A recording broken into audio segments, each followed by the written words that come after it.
Hey, how's it going, everybody? It's Jazzy for Sasquatch here for another horror movie night in the cave. After watching Nosferatu, I've sworn off horror movies for the rest of the year. So unfortunately, for this last one, we only get the nominations for the best horror movie of 2024. I'm gonna give you a spoiler: Nosferatu is not on this list. All right, so there's two others that are not on this list, but they are going to be in the best kind of picture list. I did that so we could kind of get um, more of these horror movies out there that were good. So that they, instead of like nominating the two and then putting them both into the best overall picture, like I was going to, I just decided to leave those out of this. But they are on there. It is Smile 2 and The Substance. They'll both be on best overall. Um, so that we could get two different horror movies on this list. I kind of um, bundled that with the best performance overall, horror performance, and best performance because I put two of each from male and female into best overall. So it kind of, we probably could have got different spots. That's just why I did it. And I was just thinking about it. So that's just a little edit here. So just so you know. So Smile 2 and The Substance 2 are both honorable mentions for best horror picture overall.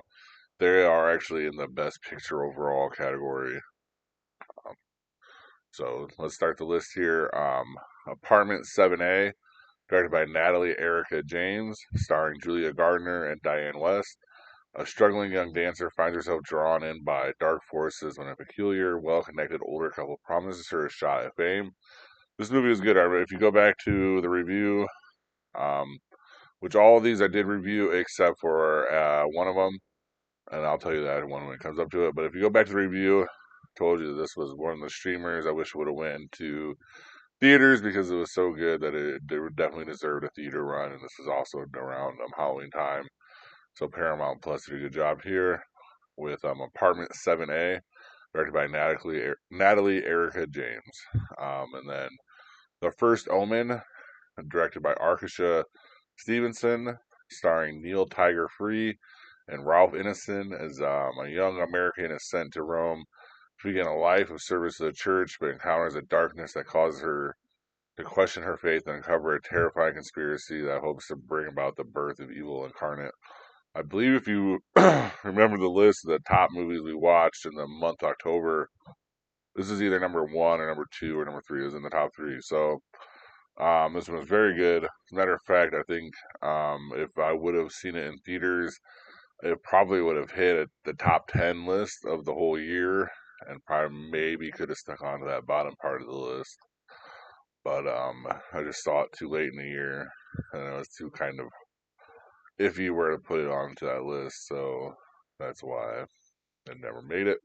And that was The First Omen, directed by Arkisha Stevenson. And then we have Terrifier 3 here, directed by Damien Leon, starring Lauren Labara and David Howard Thornton. Art the Clown is set to unleash chaos on the unsuspecting residents of Miles County as they peacefully drift off to sleep on Christmas Eve. This is the slasher movie of the year. This is the underdog movie of the year. I mean, really, when you think about it, what two? Like it has one of the top grossing movies of the year has to be just because it was probably like a $2-3 million budget and made almost 100 million, if not over $100 million. So to not put it on this list would just be wrong. If any person doesn't have Terrifier 3 somewhere on their top 24 list of horror movies, then they're just being a hater because this movie was the seller of the year. I mean, this was the what do they call it? The um just a movie like the underground movie, the under movie of the year. It was just pop culture sensation too with Art the Clown. So Terrifier 3 is that, directed by Damien Leon. And then we have Azrael, directed by E.L. Katz, starring Vic Carmen Gasson and Samara Weaving. In a world where no one speaks a devout female-led community hunts down a young woman who escaped imprisonment, recaptured. Azrael is due to be sacrificed to an ancient evil in the wilderness, but fights for her own survival. This movie was good. Like this movie was different good. This movie was no one spoke throughout the whole movie, so just think about that.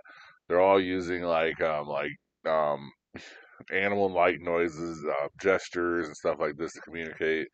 So you kind of have to pay attention to what they're doing to see it. It has a little spooky. This one is one of the slower movies on this list, like slower running movies on this list, but it has such a huge explosion at the end, and that's why it kind of made this list. That was Asriel, directed by E.L. Katz. Heretic, directed by Scott Beck, Brian Woods, starring Hugh Grant, Sophie Thatcher, and Chloe East. And I mean, that's pretty much it. There's one other person in it. Two young religious women are drawn into a game of cat and mouse in the house of a strange man.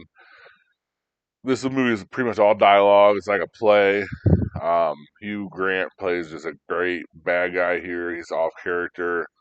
Um, this this is another one of those movies where I think that if it is not on your list, or if you don't honorably mention it, then I don't think you're being very genuine with your list of movies, because it kind of was out of nowhere. It's late in the year, and you have such great performances by Sophie Thatcher and Chloe East and Hugh Grant. So you have the three characters, and they're all three very good in it.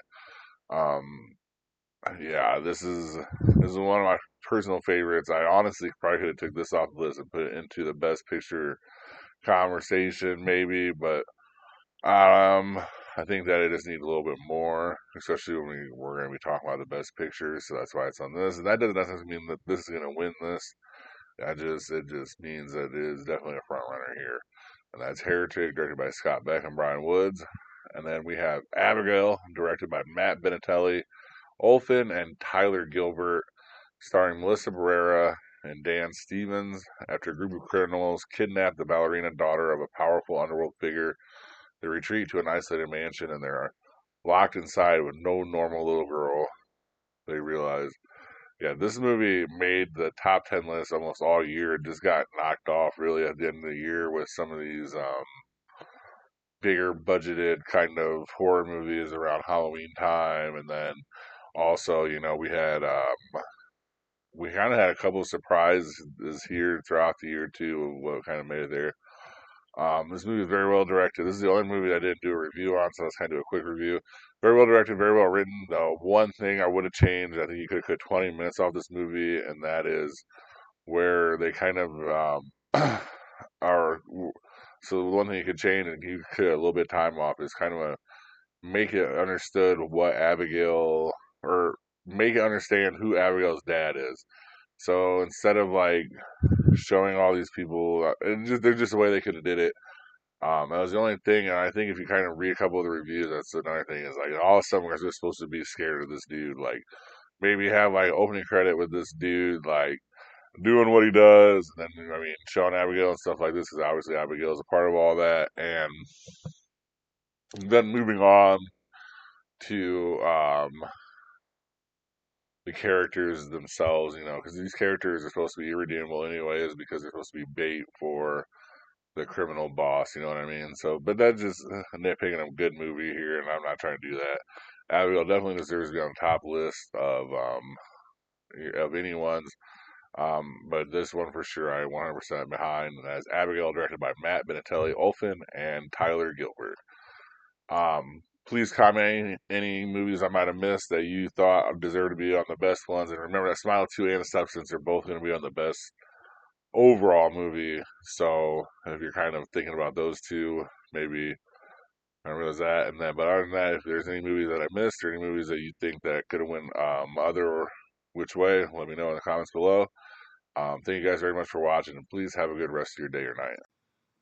Thank you for watching. Please like and subscribe. Comment your top movie picks for Throwback Thursday in the comments section, and see you next time in the cave.